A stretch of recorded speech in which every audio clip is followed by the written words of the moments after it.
Shalom, Bapak, Ibu, Saudara-saudari yang dikasihi oleh Tuhan Yesus Kristus. Selamat berjumpa kembali di channel Suara Rohani Kristen.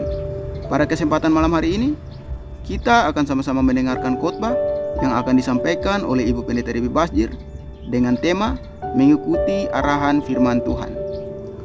Dan sebelum kita mendengarkan khotbah pada malam hari ini, saya akan membacakan satu ayat firman Tuhan yang terambil di dalam Mazmur pasal 119 ayatnya yang ke-105. Firman-Mu itu pelita bagi kakiku dan terang bagi jalanku. Silakan duduk Bapak Ibu. Shalom.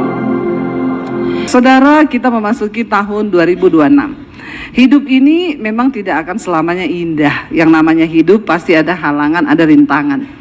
Mau sehebat apapun kita mencoba untuk mencapai jalan yang terbaik, rute yang terbaik, kecepatan yang terbaik, yang namanya halangan itu kan gak ada yang tahu.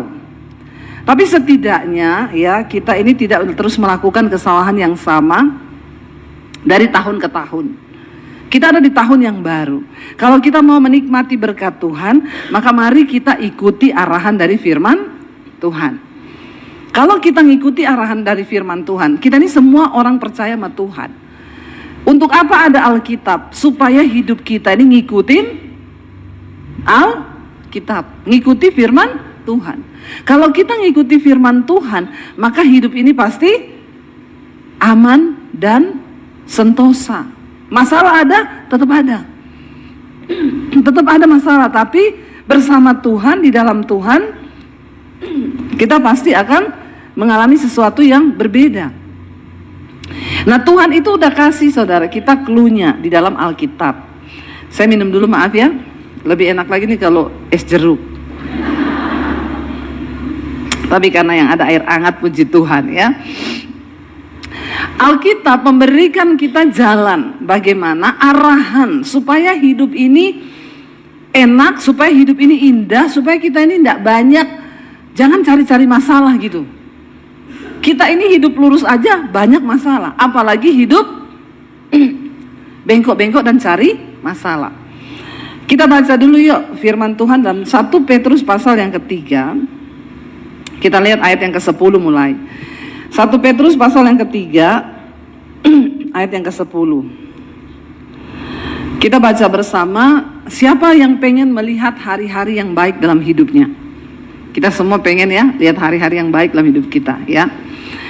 Baca bersama. Alkitab memberi jalan keluar kalau kita pengen hari-hari baik, hidup dalam damai dan berkat Tuhan. Ayat 10 baca bersama. Siapa yang mau mencintai hidup dan mau melihat hari-hari baik, ia harus menjaga lidahnya terhadap dan bibirnya terhadap ucapan-ucapan yang menipu. Yang pertama saudara, kalau saudara mau melihat tahun 2026 ini penuh dengan kebaikan Tuhan, maka yang pertama, jaga mulut. Jamu. Jaga mulut. Bilang kanan kirimu, jamu. Ya. Maka kita harus menjaga mulut ini saudara. Siapa yang mau mencintai hidup, mau melihat hari-hari yang baik, dia harus menjaga lidahnya terhadap yang jahat dan bibirnya terhadap ucapan-ucapan yang menipu. Jangan suka menipu. Ya, untuk apa sih kita bohong? Ya, untuk apa sih kita ini menceritakan sesuatu yang tidak benar, ya, yang fitnah, yang kita belum tahu kebenarannya, lalu kita itu menceritakan sehingga kita ini menjadi penyebab kadang-kadang dalam keluarga tuh ya. Ipar beripar, saudara bersaudara. Ya, kita berusaha menjaga mulut kita karena Alkitab berkata, hidup dan mati itu dikuasai oleh lidah. Siapa suka menggemakannya akan memakan buahnya. Ya, menggemakan itu artinya apa saudara? Kalau kita ini selalu ngomong yang buruk, belum apa-apa, aduh, sial aku. Ya, banyak tuh kadang-kadang ya, ketemu orang itu auranya negatif saudara. Pernah nggak Bapak Ibu ketemu orang, ya saya dulu ada saudara satu teman, kalau ketemu itu nggak pernah sukacita. Ketemu gimana kabar? Ya begini nih lah. Aduh ya, sakit kepala, banyak masalah. Saudara, kalau ketemu orang begini tuh kira-kira seneng apa? Ya, kita yang tadinya mau sukacita juga nggak jadi sukacita lihat orang begini kan? Jadi aura negatifnya itu ada. Jadi kita ini tersedot gitu ya. Makanya saya juga sekarang nggak mau sembarang-sembarang ketemu orang, karena ada orang yang menambah sesuatu yang positif, tapi ada orang itu menyedot sesuatu yang positif dari kita yang dia kasih kita negatif. Ketemu orang, gimana kabar Bu? Ya begitulah Bu. Nah ini anak saya, suami saya. Mumet nggak? Ya pasti dia tuh pakai koyok di sini tuh banyak ini koyok ya. Ditempel di sini koyok. Kenapa? Dari omongan saudara. Percaya nggak? Ya perkataan kita itu akan mengubah hidup kita loh. Amin. Kalau saudara tiap hari mengeluh, ya ketemu orang itu ya yang positif aja. Kalau gimana kabarnya? Saya dengar ada masalah, biasalah ya, namanya juga masalah. Namanya juga hidup, pasti banyak masalah.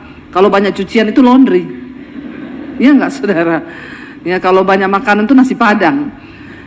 Ya namanya juga hidup, ada masalah, tapi jangan mengeluh saudara. Dikit-dikit mengeluh istri-istri. Kalau kau tuh suka mengeluh, suamimu juga males. Amin bapak-bapak. Wih. Yang ngomong amin bapak-bapak loh, ini bukan saya. Ya bapak-bapak juga malas sekali kalau ketemu istri yang mengeluh terus ya. Apa-apa itu mengeluh, apa-apa tuh mengeluh. Malas gitu saudara. Bangsa Israel itu mereka harusnya menempuh perjalanan itu hanya beberapa hari, tapi jadi 40 tahun gara-gara mulut. Mengeluh terus, dikasih nggak makan daging, marah-marah nggak makan daging. Kita ini mending apa ini kita dibawa ke sini nggak makan daging, mending kita itu balik saja ke Mesir, biarin jadi budak, yang penting kita di sana makan daging enak. Ini dikasih burung puyuh makan daging, marah-marah lagi. Tiap hari cuma makan burung puyuh. Saudara, perjalanannya harusnya cuma beberapa hari, jadi 40 tahun. Jangan sampai proses hidupmu itu harusnya cuma berapa hari selesai, tapi jadi lama gara-gara mulut. Belajar perkataan yang pasti. Ya, kamu punya utang nggak? Iya masih punya utang sih 4 tahun lagi, tapi saya imani 1 tahun selesai. Amin. Nih bisa nggak usah punya utang, amin. Ini berarti banyak punya utang nih, aminnya kenceng. Langsung amin gitu semua ya. Jadi kita belajar ya. Karena ucapan itu adalah doa. Ya, kalau ngucapin anak tuh yang baik aja saudara, ya. Iya, luar biasa kok anak saya, namanya juga anak ada masalah, ada sih Bu, tapi percaya Tuhan tuh turut bekerja untuk mendatangkan kebaikan dalam hidup kami. Amin. Ya, saya kemarin ketemu orang waktu kita ada di Belanda kemarin. Lalu ibu itu bilang ada temannya datang. Dia bilang, ini loh Bu, teman saya yang saya cerita kena cancer, itu sakit kanker. Terus temannya bilang gini, kamu jangan ngomong-ngomong saya kena kanker ya, saya itu udah disembuhkan Tuhan loh. Ya, saya itu udah ngalami mujizat. Dan saya percaya saya sudah sembuh. Ya, dan Tuhan sudah bekerja. Itu bagus saudara. Ya, jangan orang cuma sakit kepala udah kayak kena kanker. Banyak juga kan yang pasang muka sedih, yang ditanya kenapa, aduh sakit kepala. Malah saudara, istri, kalau kau jadi istri model begini, suamimu tuh enggak betah. Ya, bapak-bapak juga jangan suka mengeluh di rumah, karena ada juga bapak-bapak yang mulutnya kayak ibu-ibu, tapi di sini enggak ada. Amin, insya Allah. Ya, belajarlah bapak-bapak, jangan juga mengeluh terus. Ya tiap hari mulutnya di rumah itu ngomong. Dulu tetangga saya ada begitu, bapaknya itu tiap hari anaknya itu dikata-katain. Tapi berhasil juga sih, yang satu berhasil sukses, yang satu gila. Satu berhasil, satu gila, karena nggak kuat mentalnya. Tiap hari dengerin bapaknya itu ngoceh terus saudara. Kita belajar saudara. Firman Tuhan berkata hari ini, siapa yang mau mencintai hidup, mau umur panjang, melihat hari-hari yang baik, dia harus menjaga lidahnya terhadap yang jahat dan bibirnya terhadap ucapan-ucapan yang menipu. Jangan suka bikin berita-berita yang belum pasti. Terus kita udah cerita ke orang padahal itu nggak benar, kita ceritain. Ya, kalau benar ya itu bukan menipu, benar memang keadaannya seperti itu. Tapi kalau nggak benar, jangan saudara. Ya, kita belajar hari-hari ini. Karena apa? Apa yang kita tabur itu akan kita tuai. Siapa suka menggemakannya akan memakan buahnya. Menggema, kata-kata kita itu seperti apa? Kita kalau pergi ke gua, kita masuk dalam gua, kita teriak tuh. Kalau saudara teriak berkat, yang balik menggemanya apa? Berkat, berkat, berkat, berkat. Yang kita dapat dengar juga berkat. Tapi kalau saudara teriak kutuk, yang saudara balik dengar apa? Kutuk, kutuk, kutuk. Nggak mungkin saudara teriak berkat terus dia balas kutuk, kutuk. Ada setan pasti situ. Ya, itu yang Alkitab maksud. Siapa suka menggemakannya akan memakan buahnya. Perkataan itu seperti doa. Walaupun kau bangun sakit pagi hari, katakan, Tuhan, aku percaya aku sehat, tubuhku baik, jiwaku sehat, pikiranku baik. Aku belajar untuk melepas semua kepahitan, semua amarah dalam nama Yesus. Kita harus berkatakan sendiri loh. Tidak ada orang lain yang bisa menyembuhkan saudara kecuali saudara sendiri dengan Tuhan. Katakan amin. Ya, makanya jangan berharap sama orang lain. Kita berharap sama Tuhan dengan perkataan kita, dengan iman kita. Karena apa yang keluar dari mulut itu meluap dari hati. Makanya kita harus jaga hati. Hati itu nggak boleh ada yang kotor. Kalau orang itu mulutnya kotor, itu pasti hatinya kotor, saudara. Coba perhatikan. Ya, orang itu kalau suka menggerutu, bersungut-sungut, itu hatinya itu pasti banyak hal yang kotor. Banyak penyakit hati, iri hati, sakit hati, benci, dengki, itu semua ada. Mari tahun 2026 ini kita belajar, saudara. Tuhan, aku mau menjaga hatiku bersih. Kalau hati kita bersih, maka mulut kita juga bersih. Ya, karena itu nggak bisa dibohongi, saudara. Ya, nggak mungkin ada orang ngomong itu kan cuma di mulut saya aja. Apa yang keluar dari mulut meluap dari hati.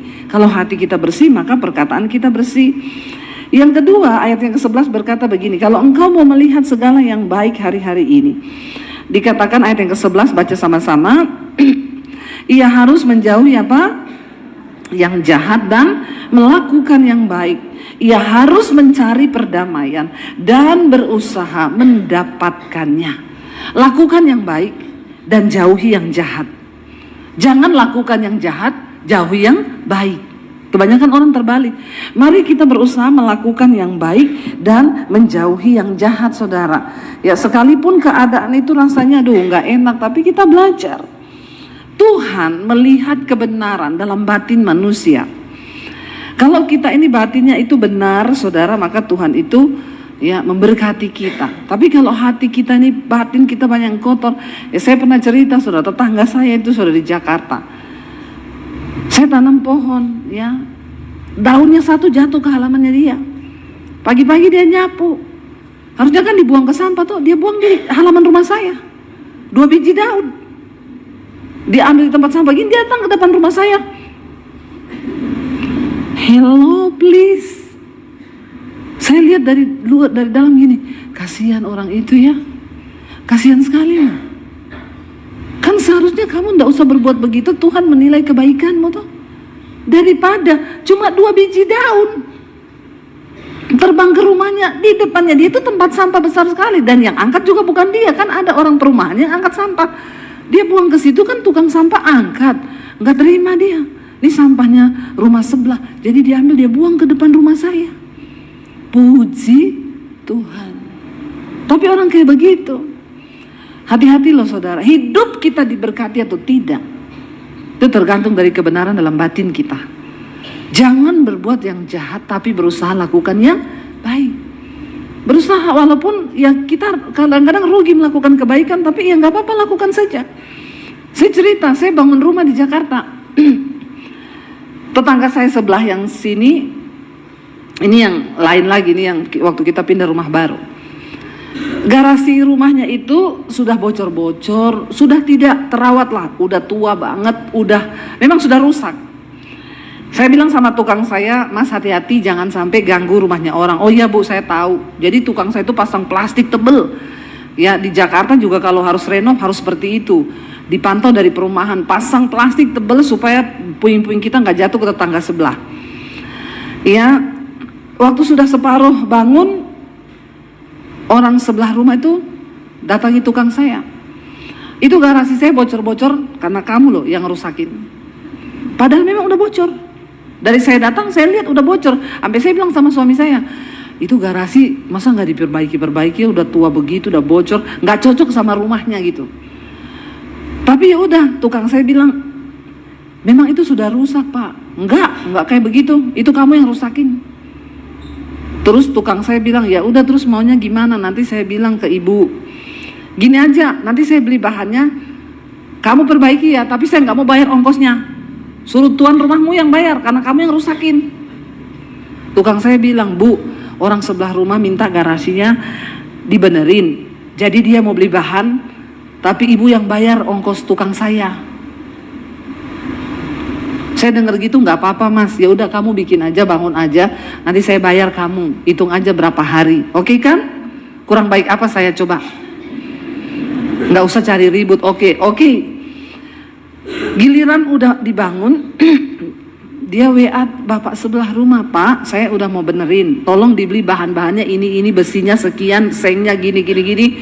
Dia balas, beli dulu pakai uangmu, saya ini masih di luar kota. Tukang saya bilang, saya nggak punya uang, minta sama ibumu, tuan rumahmu. Tukang saya bilang, Bu, saya mau perbaiki sebelah, tapi dia katanya masih di luar kota, nggak bisa kasih uang, ibu suruh beliin dulu bahan-bahannya. Ya udah berapa? Saya transfer saudara ke tukang saya ini, dibelilah di bahan bangunan, nota-notanya dikasih saya. Itu lumayan untuk garasi di Jakarta saudara, jutaan saya bayar. Udah selesai, udah berapa minggu selesai, Mas tolong diminta itu duitnya, yang itu ongkos ya, untuk itu beli bahan kemarin, ongkosnya kan saya yang bayar. Diminta lah saudara, Pak udah jadi, ini ongkos bahan-bahan kemarin sekian, ini nota-notanya, saya pinjam uangnya ibu. Ya kan ibumu yang rusakin, ya dia dong yang ganti semuanya, saya nggak mau ganti. Haleluya kan saudara. Tukang saya bilang begini, Bu itu orang aneh banget ya Bu, kenapa bisa begitu? Nggak usah ribut, nggak apa-apa Mas, itu berkat buat saya, nggak apa-apa, nggak usah minta ganti. Saya nggak jadi miskin juga kok, biarin, nggak apa-apa. Saya WA dia, Pak nggak apa-apa, kalau Bapak nggak mau ganti, saya sudah bayar ke tukang Pak, terima kasih ya, Tuhan memberkati. Amin saudara. Yang waras harus, ya kita ini waras-waras aja lah, ngalah-ngalah aja lah, biarin orang mau gimana ya udahlah, ya. Karena memang di sekeliling kita tuh ya banyak orang stres. Memang stres, ya saya yakin dia kalau nggak stres nggak mungkin gitu toh. Pasti stres itu. Kita nggak tahu tekanan apa yang lagi dia alami. Ya udah biarin aja. Ya. Mari kita tetap berusaha melakukan yang baik dan menjauhi yang jahat sebisa mungkin. Ya, jangan ada kepahitan, tidak mengampuni, lalu akhirnya kita nih nggak bisa tidur karena mikirin, karena itu berpengaruh loh. Tuhan bilang kalau kau mau melihat hari-hari di hidupmu baik, tahun 2026 menjadi tahun penuh berkat dan rahmat. Nggak bisa dipungkiri. Yang pertama tadi jaga mulut, yang kedua lakukan yang baik, jauhi yang jahat. Ya, jangan terbalik. Ya, sama ipar berantem, sama mertua berantem, sama tetangga berantem. Saudara punya satu musuh itu kebanyakan loh. Punya 1000 teman itu kurang. Kita berusaha, ya, kita menjadi orang yang terus melakukan kebaikan, dan dikatakan dan engkau harus mencari pendamaian dan berusaha untuk mendapatkannya. Kalau kita punya musuh, berusaha untuk berdamai. Berdamai artinya nggak bermusuhan. Tapi bergaul nggak usah, berdamai aja. Yang penting kita nggak marah, kita nggak kepahitan gitulah. Kan ada orang-orang yang berkata gini, ya saya nggak mau lagi Bu berteman sama dia. Ya kamu bergaul, ya kita sama orang itu juga harus batasi diri saudara. Karena memang sekarang banyak orang aneh. Ya orang aneh itu banyak. Kita kasih perhatian, dia aneh, kita nggak kasih perhatian juga dia aneh. Karena memang ternyata tidak semua manusia itu butuh perhatian. Ada yang butuh tumbal, contoh Nyi Roro Kidul. Iya toh? Dia nggak butuh perhatian, dia butuhnya tumbal. Dan seringkali dia memang mencari tumbal. Ya, kita dijadikan tumbal kesalahan, kita dijadikan tumbal fitnahan, kita dijadikan tumbal buat keamanan dirinya dia. Ya makanya tidak semua orang harus kita itu bergaul. Dalam kata bergaul ini dekat loh, hubungan dekat. Tapi untuk berdamai harus. Ya, saya nggak suka orang itu. Tapi jangan bermusuhan, berdamai aja. Tapi bergaul, enggak. Kalau untuk soal bergaul kita harus pilih-pilih. Ya, karena kita juga nggak mau sakit jiwa, amin. Apalagi kayak saya sekarang saudara, ngadepi jemaat. Ada orang balas WA sekali, shalom Bu Debbie, saya balas shalom. Bu saya itu gini-gini, saya balas, oh iya yang penting gini-gini berdoa. Ya, 1 jam kemudian shalom Bu lagi apa? Saya balas lagi masak. Oh iya ibu lagi masak ya. Nanti 1 jam lagi, Bu gimana? Nanti sore ibu lagi ngapain? Lama-lama saya bilang agak sakit jiwa ini orang ya. Orang itu sewajarnya aja saudara. Ya begitu saya nggak balas, udah mulai muncul lagi kata-kata di situ. Kok nggak balas-balas WA saya? Sombong ya. Begini. Dia pikir hidup bumi ini berputar hanya untuk membalas WA-nya dia. Nah orang-orang kayak begini saudara, kalau kita kasih kesempatan, orang begini kan akan merusak mental kita juga kan. Nanti kita nggak ngapa-ngapain, tiba-tiba nggak apa-apa. Jangan musuh, tapi jangan juga bergaul sama orang-orang yang begini. Karena Alkitab bilang pergaulan yang buruk merusak kebiasaan baik. Kita berteman sama orang buruk, kita bisa jadi buruk. Makanya harus batasi. Tapi tidak boleh bermusuhan. Karena kan ada orang sama ipar saya. Kemarin saya ketemu orang, tersinggung sama omongannya. Saya tersinggung loh Bu sama omongannya dia. Saya bilang gini, Bu, kita nggak bisa mengontrol omongannya orang. Tapi kita bisa mengontrol hati kita. Sesakit apapun omongan orang, kalau kita bisa mengontrol hati kita, kita kan bisa tetap damai. Ya, enggak usah terpengaruh. Oh enggak, sekali saya tersinggung sama orang, seumur hidup enggak akan saya maafkan. Waduh, selamat masuk neraka ya Bu ya. Ya kita mau ngomong apa lagi? Enggak boleh begitu, Tuhan Yesus saja ajarkan. Ya, jangan membenci, ini loh yang saya maksud. Kita tidak harus bergaul, tapi setidaknya jangan membenci. Ya, kita akan berhadapan dengan orang saudara. Kita ketemu dengan ya di rumah aja satu keluarga kita ada berapa orang. Ya kita bisa disakiti anak, bisa disakiti suami, bisa disakiti istri, bisa disakiti mantu. Tapi engkau tidak bisa mengontrol perbuatan orang lain terhadapmu seperti apa. Tapi kita bisa mengontrol sikap hati kita. Doakan, habis itu sudah. Ya tadi mungkin marah, tapi setelah itu kalau mau tidur malam itu loh. Tuhan, Daud berkata, di tempat pembaringanku setiap malam aku menguji hati dan batinku. Kalau sekiranya ada yang tidak berkenan pada Tuhan, maka aku melepaskan itu sebelum kita tidur malam, pemberesan. Ya, jangan ada yang buruk, jangan ada yang pahit. Carilah perdamaian. Kalau perdamaian itu bergantung pada kita, berusahalah untuk mendapatkannya. Ya, harus hidup damai. Kenapa kita harus berdamai? Itu untuk kebaikan kita juga. Saya pernah kepahitan sama orang saudara, dan itu orang Kristen, hamba Tuhan. Ya, tapi Tuhan suruh saya mengampuni. Tapi saya nggak bisa mengampuni dia. Saya bilang Tuhan, saya lebih gampang ngampuni ya orang yang bukan Kristen, karena memang dia nggak tahu kebenaran. Kita bisa berdoa Tuhan ampuni dia karena dia tidak tahu apa yang dia lakukan. Tapi kalau berdoa buat orang Kristen, apalagi hamba Tuhan, dia udah tahu. Ya, jadi kita harus berdoa Tuhan ampuni dia karena dia tahu apa yang dia lakukan, tapi dia pura-pura tidak tahu. Saya berat saudara untuk melepaskan pengampunan. Sampai akhirnya saya dapat penglihatan. Saya dibawa Tuhan ketika saya berdoa. Tuhan bilang gak bisa, kamu harus lepaskan pengampunan sama orang ini. Saya bilang saya gak bisa Tuhan, orang ini jahat sekali. Dia fitnah saya, dia fitnah suami saya. Dia tutup pelayanan kami di Jakarta semua, di cancel gereja-gereja karena dia memfitnah kami. Bayangkan suami saya difitnah curi keyboard di gereja.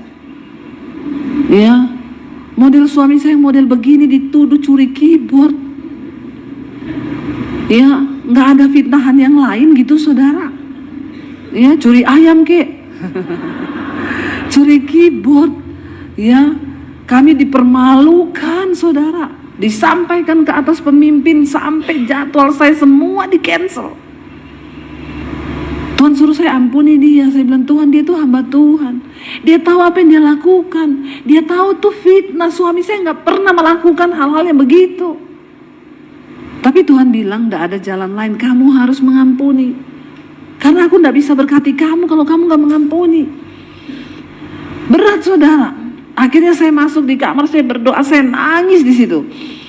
Tuhan, saya tidak bisa Tuhan, tapi Tuhan suruh harus mengampuni. Melakukan kehendak Tuhan itu tidak mudah saudara. Menjadi orang Kristen bukan cuma sekedar baca Alkitab, tapi kita dituntut untuk melakukan firman Tuhan. Karena ketika Yesus datang, dengar baik-baik, dia tidak cari orang yang rajin datang ke gereja. Tuhan gak akan tanya, kamu rajin datang ke gereja tiap hari Minggu, tiap ada KKR kamu datang? Enggak. Yang Tuhan akan cari nanti bukan orang yang rajin pelayanan juga. Jadi jangan bangga kalau kita tiap hari Minggu ada di sini main musik, main ini khotbah di sini. Jangan bangga. Para pemain musik, singers, WL. Kalau Tuhan datang, yang dia akan cari adalah orang-orang yang menjadi pelaku firman Tuhan. Walaupun kita pelayanan, kalau kita nggak menjadi pelaku firman Tuhan, ya kita nggak masuk hitungan.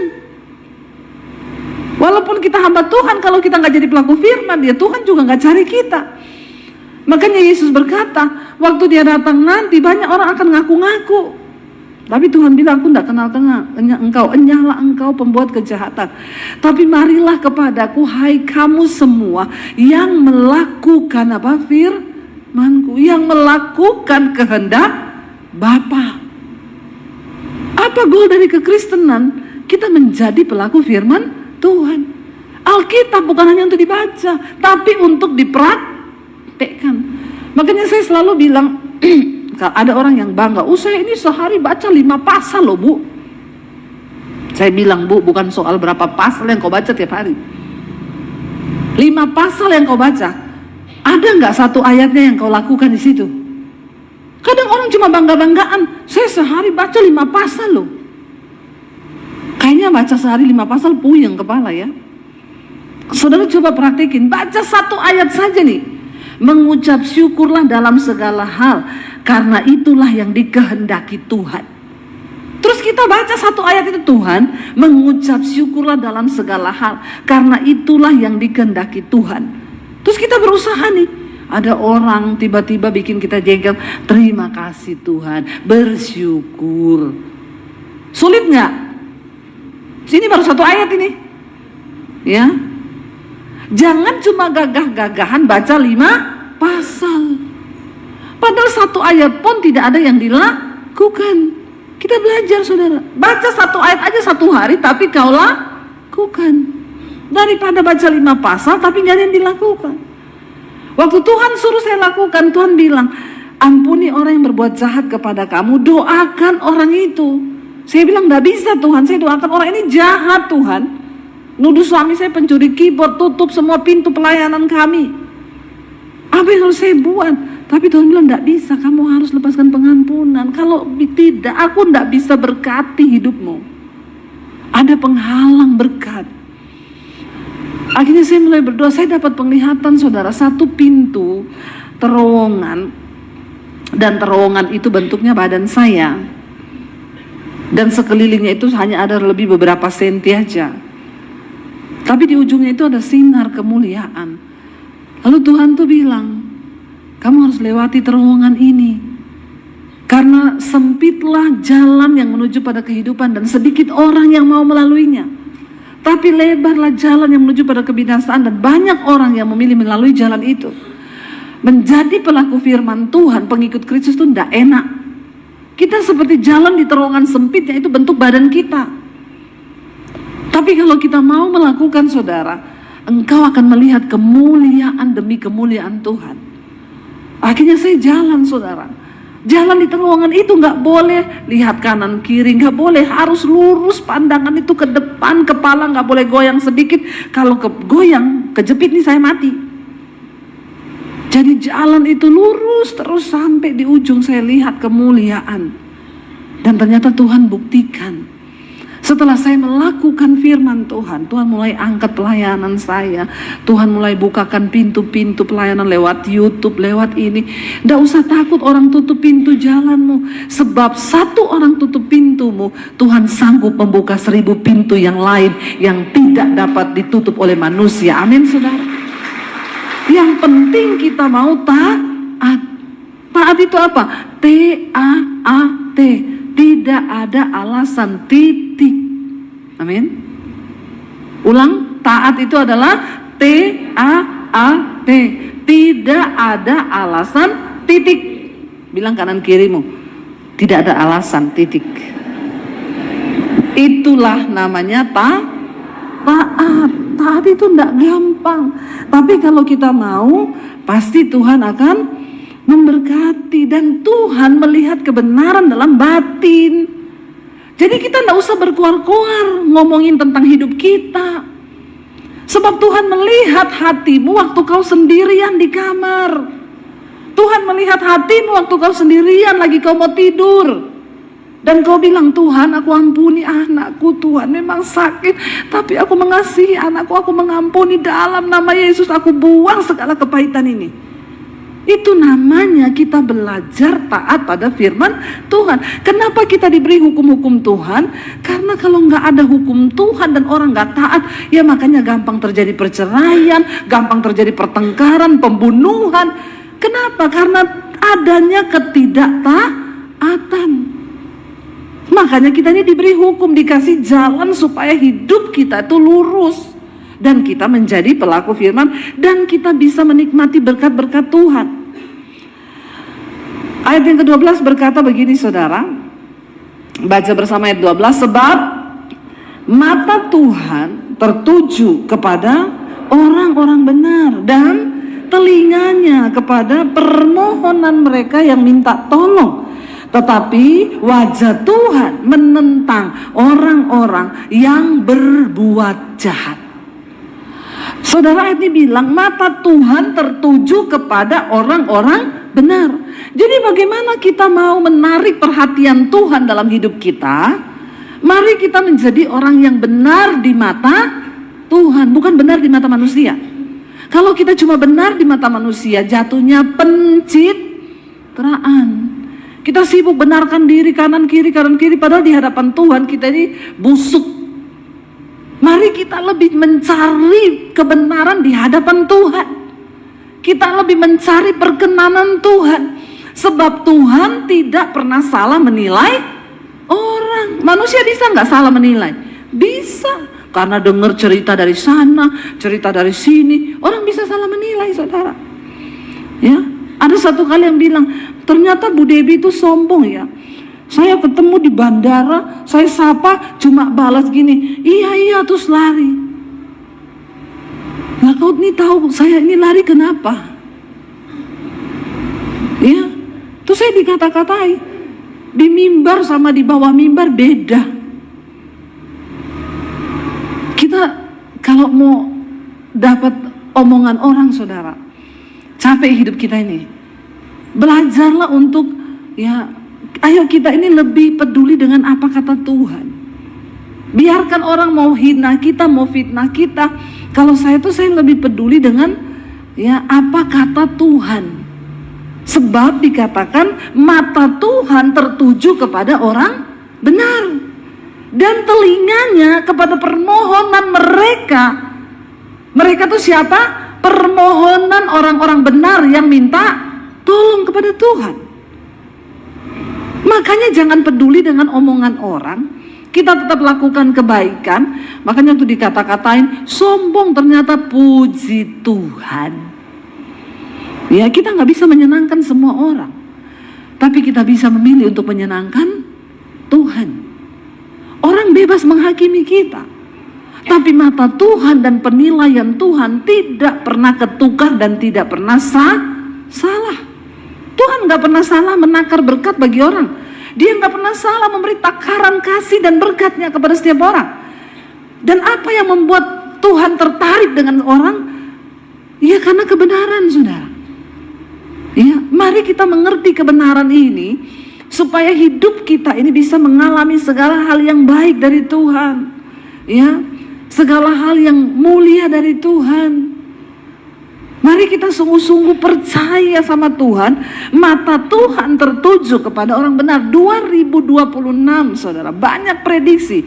Saudara, kalau kita lihat berita-berita hari-hari ini, aduh perang dunia ini saudara, wah ini Amerika dan Israel sedang bersatu untuk menggempur Cina dan Rusia.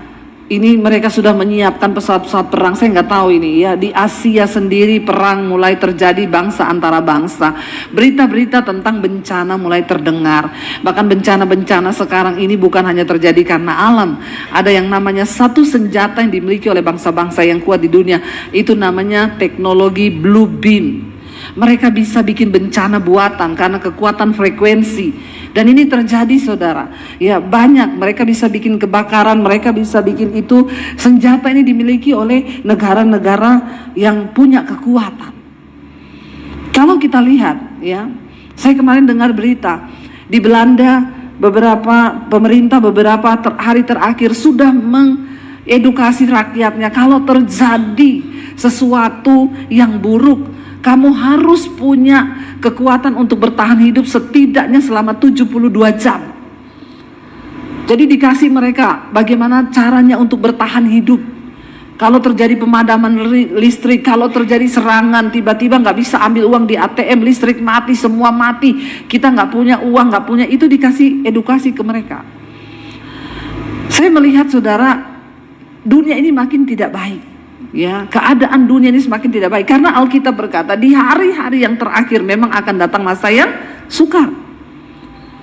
Ya, tapi kalau saya sih ini lagi tiap hari BMKG terus memberitakan sesar ya di sesar Lembang, terus fire di pulau di Indonesia ini sekarang semua sedang aktif. Tinggal tunggu waktu maka akan terjadi kekuatan gempa yang luar biasa sampai 9. Ya, itu bisa memicu tsunami sampai 200 meter di Jakarta dan lain sebagainya. Kita mendengar berita-berita ini saudara, ya. Dan ini bukan berita-berita gosip, ini memang berita benar sesuai ilmu penelitian. Ya, bagaimana kita mendengar ini? Yesus berkata, di akhir zaman engkau akan mendengar berita-berita yang menakutkan dan banyak orang akan mati karena mendengar berita-berita itu. Baru dengar udah mati karena ketakutan. Karena ketakutan. Orang-orang kaya sekarang bingung mau simpan duitnya di mana. Jangan pikir jadi orang kaya seneng loh. Bingung juga mereka. Mau simpan duit di mana? Karena kalau terjadi perang nanti ya katanya satelitnya ada yang diledakkan, lalu semua sekarang online. Tiba-tiba saldo kita di bank semua hilang tuh. Ya, nggak ada datanya. Bagaimana ini terjadi kekacauan besar di dunia? Ya, makanya berbahagialah yang uangnya nggak terlalu banyak, yang disimpan di celengan babi. Sudah aman kita, sudah paling aman itu. Ya, karena orang kaya ini bingung, saudara, bingung. Katanya udah kita beli emas aja, kita beli ini aja, bingung. Mau taruh duit itu di mana, bingung. Ya, tapi Alkitab bilang, mari percayalah kepada firman Tuhan. Nggak usah takut, kalau sudah waktunya mati ya mati. Emang kita mau ngapain terus di dunia? Ya kalau memang dunia ini udah berakhir ya sudah berakhir. Makanya selama masih ada waktu, ayo kita menjadi pelaku-pelaku firman Tuhan. Siapa yang mau Tuhan cepat datang? Nggak, ampuni mereka ini Tuhan. Ini orang-orang di Paraan ini sama Temanggung ini, nggak ada yang mau Tuhan cepat datang. Masih pengen lama-lama di bumi. Ya, siapa yang mau segera datanglah Tuhan Yesus? Belum kompak mereka Tuhan. Tuhan bilang kita ini adalah orang-orang yang mempercepat kedatangan Tuhan, sebab kita ini menanti-nantikan kedatangan Tuhan. Ya, biar Tuhan cepat datang. Ya, kita berdoa saudara, biar Tuhan cepat datang.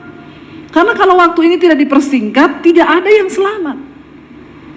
Kita nggak usah bicara Tuhan datanglah. Mungkin nggak ada yang angkat tangan.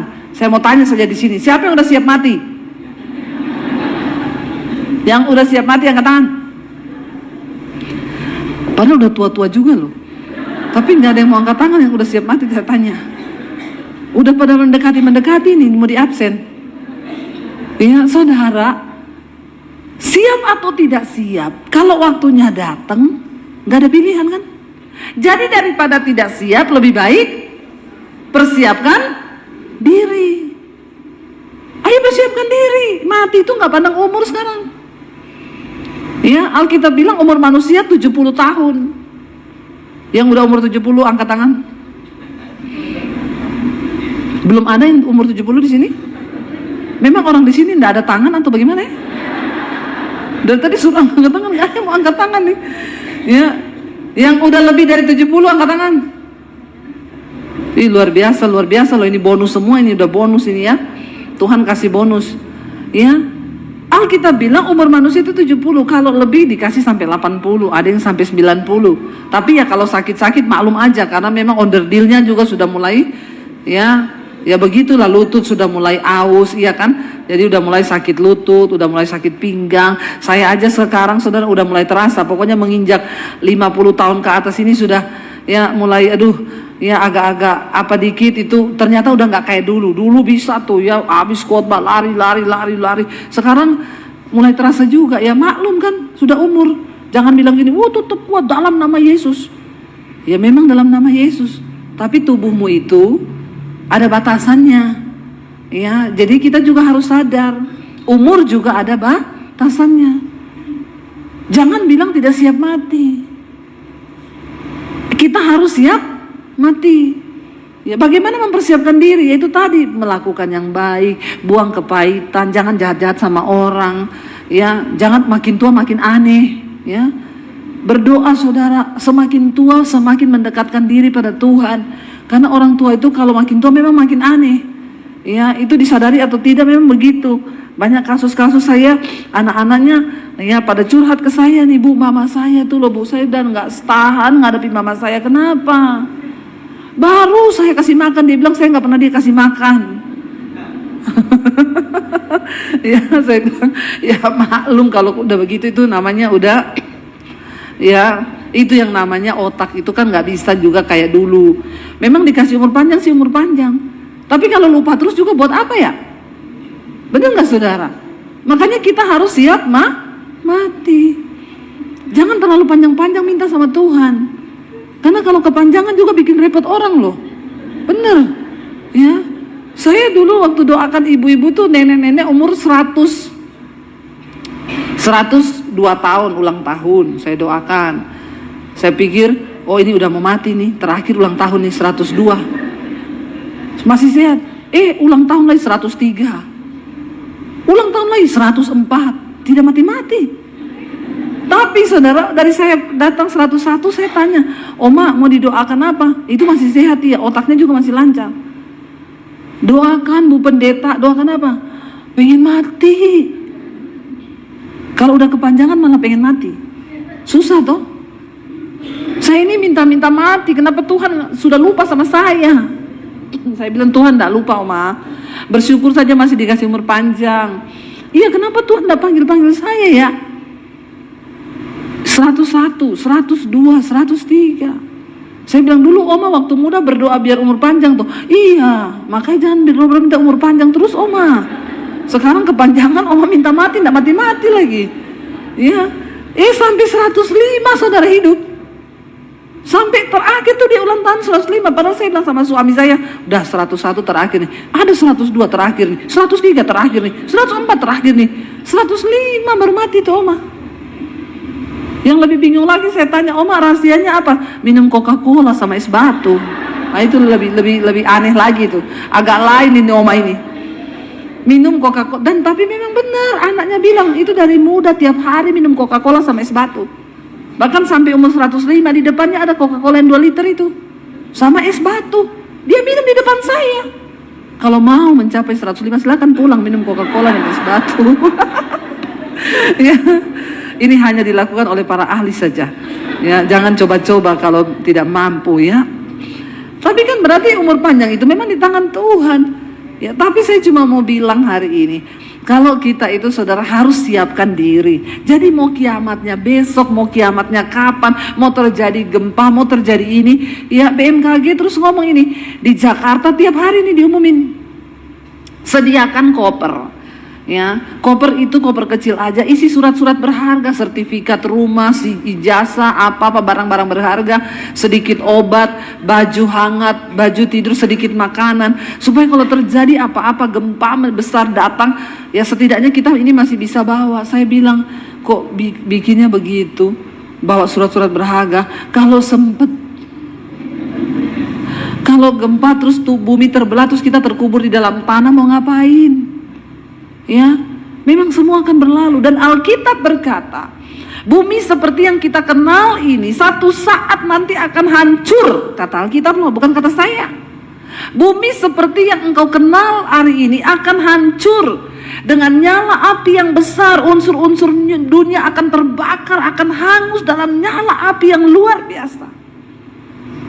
Ya, tetapi Tuhan berkata, orang yang benar akan tetap hidup oleh percayanya sampai pada kekekalan. Ingat, hidup kita yang sesungguhnya bukan hanya di dunia ini saja, tapi ada hidup setelah hidup yang di dunia ini, yaitu hidup yang akan datang setelah kita mati. Makanya persiapkan hari matimu. Ya, jangan cuma persiapkan bajunya. Saya itu mempelajari di luar negeri itu orang itu nggak butuh Tuhan, saudara. Ya, kemarin saya ngobrol dengan suami saya. Kenapa ya orang-orang di luar negeri, negara-negara maju tidak butuh Tuhan? Iya, nggak butuh Tuhan. Dia kerja, gajinya itu dipotong untuk pajak. Dia kalau sakit nggak keluar uang. Dia sekolah anaknya nggak keluar uang. Dia tua digaji pemerintah. Makanya dia nggak butuh Tuhan. Karena semua sudah tercukupi. Mereka mau mati, saudara, sudah ada yayasan yang atur. Jadi kalau sudah umur-umur mulai di atas kepala 6, sudah suruh pergi ke yayasan itu, pilih baju untuk baju mati, pilih sepatu, pilih peti, pilih. Sudah dikasih, ya jadi dia ke situ pilih ini. Mereka nggak butuh Tuhan. Mereka sakit masuk rumah sakit gratis. Mereka tidak pernah kekurangan makan. Kalau dia tidak kerja selama berapa bulan pemerintah gaji. Saking makmurnya negara. Makanya bersyukurlah kita masih hidup di negara yang begini nih. Besok nggak tahu mau makan apa. Masih harus berdoa, mengharap sama Tuhan. Dalam nama Yesus, Tuhan tolong saya. Besok mau bayarin, Tuhan tolong saya. Ya, masih berharap sama Tuhan itu bagus. Orang itu makin kaya makin gak perlu Tuhan loh. Ya, benar. Orang kaya di Jakarta batuk sekali Singapura 2 kali Penang. Dia enggak. Ya, cari dokter yang terhebat. Kita kalau ketemu orang kaya yang diceritakan apa? Itu loh, dokter di Singapura tuh bagus banget. Ada namanya dokter ini itu ahli gini. Oh, lebih bagus di Jerman. Saya dengar tuh mereka kalau ngomong, oh di Jerman bagus, oh di Rusia bagus, stem cell-nya itu kita jadi gini-gini. Lupa Tuhan, saudara. Kadang-kadang kita kalau nggak punya duit, biar udah demam, darah Yesus, dalam nama Yesus, darah Yesus, darah Yesus. Ya, dokter bilang operasi 200 juta, mati adalah keuntungan, darah Yesus. Bagus juga sebenarnya, beriman sama Tuhan. Ya, makanya saya juga sampai hari ini walaupun saya sudah ada duit, saya nggak dikit-dikit dokter, nggak dikit-dikit rumah sakit. Kadang-kadang kita ini nggak pakai iman dulu, cuma panas sebentar, dokter, sakit sebentar, rumah sakit. Sampai detik ini saya dan anak-anak jarang sekali injak rumah sakit. Anak-anak saya nggak ada yang pernah dalam nama Tuhan Yesus. Ya kalau panas demam dek, minum air putih yang banyak, minum jeruk, minum madu, berdoa 3 hari menggigil, doa dalam nama Yesus, darah Yesus. Amin, saudara. Jangan apa dikit kau dokter, apa dikit kau nggak ada iman lagi kau pakai karena sudah ada duit, soalnya mau ke dokter udah apalagi ada BPJS. Ya enggak? Ya kan ada BPJS maunya dikit-dikit ke dokter, tiap minggu kalau bisa ke dokter, rugi nih BPJS tidak dipakai. Ya Allah, subhanallah. Kenapa ada orang begini kah? Pakai imanmu. Karena Tuhan Yesus berkata, satu hal yang bisa mengalahkan dunia ini yaitu iman kita. Makanya ketika Tuhan Yesus datang kembali ke dunia ini, yang dia cari adalah iman. Jangan sampai iman kita mati. Kita masih jadi Kristen tapi sudah tidak ada iman. Sakit dikit, ya berobat, sakit dikit, baru sakit demam aja udah. Ya saya kemarin, saya sakit luar biasa tuh. Kayaknya yang flu model baru itu. Wah, nggak bisa bangun saya. Berhari-hari teman saya udah bilang, bu ke dokter, bu ke rumah sakit, ibu perlu diinfus, ibu. Nggak, dalam nama Tuhan Yesus. Tiap hari saya dalam nama Yesus, sembuh sendiri juga. Ya, bisa nggak pergi rumah sakit? Bisa. Saya ada duit, ada asuransi, ada. Tapi nggak, saya mau pakai iman. Selama iman saya masih ada, ya, walaupun gunung itu tak berpindah, aku tetap percaya Tuhan punya kuasa. Amin. Jangan di gereja pintar nyanyi, walaupun gunung itu tak berpindah, pret. Baru demam rumah sakit, baru demam BPJS. Iman apa itu yang kau punya itu? Baru ada masalah dikit udah cari orang, baru ada masalah keuangan pinjam uang, baru ada masalah keuangan udah kepenggadean. Kenapa kau tidak mengharapkan Tuhan kah? Kenapa kau nggak berlutut kah di kaki Tuhan? Kenapa kau nggak cari Tuhan? Amin saudara.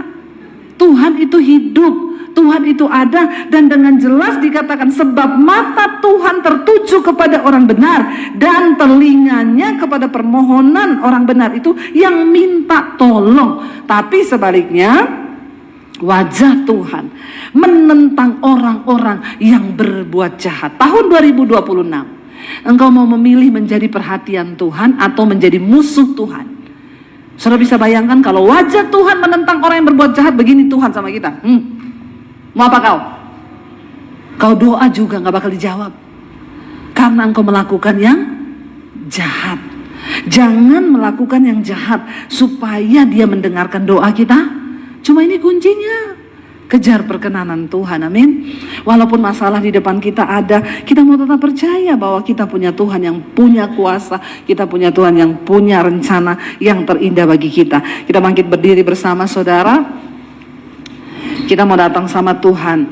Kita mau nyanyikan pujian ini sekali lagi.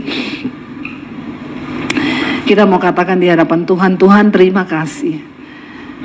Kami mengucap syukur buat kedatangan Yesus ke dalam dunia. Kami sudah merayakan Natal, di mana Kristus datang membawa petunjuk jalan bagi kami, menunjukkan jalan yang terbaik untuk kami lakukan, agar kami terus hidup dalam damai sejahtera, menjauhi yang jahat. Bahkan sekalipun ada masalah dalam hidup kami hari-hari ini, kami percaya seorang pemenang bukan orang yang tidak pernah menghadapi tantangan. Justru pemenang adalah orang yang berhasil melewati peperangan demi peperangan. Mereka tidak menyerah, mereka tidak mundur, tapi mereka tetap percaya dan tetap berkata, kami punya Tuhan yang luar biasa. Bapak, Ibu, saudara-saudari yang dikasihi oleh Tuhan Yesus Kristus, kita telah bersama-sama mendengarkan khotbah yang disampaikan oleh Ibu Pendeta Dewi Basjir dengan tema mengikuti arahan firman Tuhan. Semoga lewat khotbah yang telah kita dengar pada malam hari ini memberkati setiap kita orang percaya. Dan di akhir video ini kita akan sama-sama menyaksikan satu renungan firman Tuhan yang akan disampaikan oleh Ibu Cornelia. Selamat menyaksikan. Tuhan Yesus memberkati. Kita kembali lagi mau merenungkan firman Tuhan pada malam hari ini, yang boleh terambil di dalam pertama Petrus pasal yang ke-3. Ulangi, pertama Petrus pasal yang ke-4 ayat yang ke-7 hingga ayat yang ke-11, di mana dia katakan hidup orang Kristen. Dalam ayat yang ke-7, kesudahan segala sesuatu yang dekat, karena itu kuasailah dirimu, jadilah tenang supaya kamu dapat berdoa. Mama yang diberkati oleh Tuhan, di dalam firman ini mengajari kepada kita bahwa kita tenang supaya kita bisa berdoa. Karena dengan doa itu segala sesuatu yang tidak mungkin menjadi mungkin, yang tidak bisa menjadi bisa. Dengan demikian, dalam ayat yang ke-8 dari pertama Petrus pasal yang ke-4 ayat yang ke-8, tetapi yang terutama kasihlah sungguh-sungguh seorang akan yang lain, sebab kasih menutupi banyak dosa. Bapak Mama yang dikasih oleh Tuhan Yesus Kristus, Hidup ini perlu kita tenang supaya kita menerima sesuatu daripada Tuhan, yaitu harus lewat doa. Doa ini apapun yang terjadi, apabila kita tenang dengan tenang, maka doa itu yang menjawab segala sesuatu tepat pada waktu. Dengan demikian, di dalam ayat yang ke-9, berilah tumpangan seorang akan yang lain dengan tidak bersungut-sungut. Bapak mama, anak-anak yang diberkati oleh Tuhan, apabila kita melayani lewat sesama manusia tidak dengan sungut-sungut, maka iman kita diperhitungkan oleh Tuhan. Kita tahu sekarang bahwa Allah memberkati kita apabila kita bekerja dengan kekudusan dalam kehidupan kita, sebab lewat firman Tuhan ini Dia katakan, sebab kasih menutupi banyak dosa. Bapak mama yang diberkati bersama saudara sekalian yang dikasihi oleh Yesus Kristus, di dalam ayat yang ke-10, layanilah seorang akan yang lain sesuai dengan karunia yang diperoleh tiap-tiap orang sebagai pengurus yang baik dari kasih karunia Allah. Bila kasih itu kita gunakan dengan baik, Bapak mama yang diberkati oleh Tuhan, lewat firman ini kita diajari bagaimana caranya supaya kita mendapat satu ketenangan, yaitu memiliki kasih dalam kehidupan kita, satu karunia Allah yang Tuhan titipkan bagi kita selagi kita masih ada.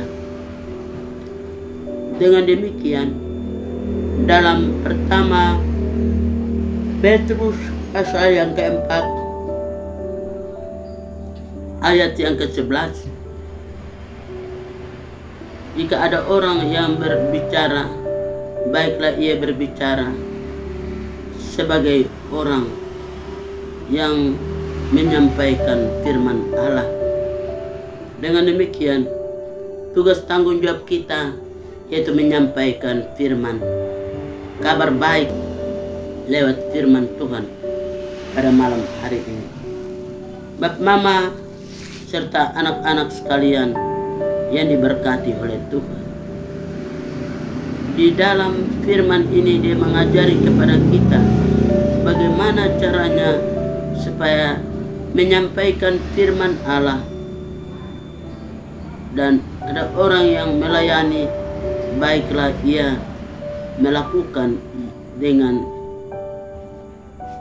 karunia yang Tuhan anugerahkan kepada Allah. Dengan demikian, hidup ini mari kita mau melakukan yang terbaik yang berkenan kepada Tuhan pada malam hari ini.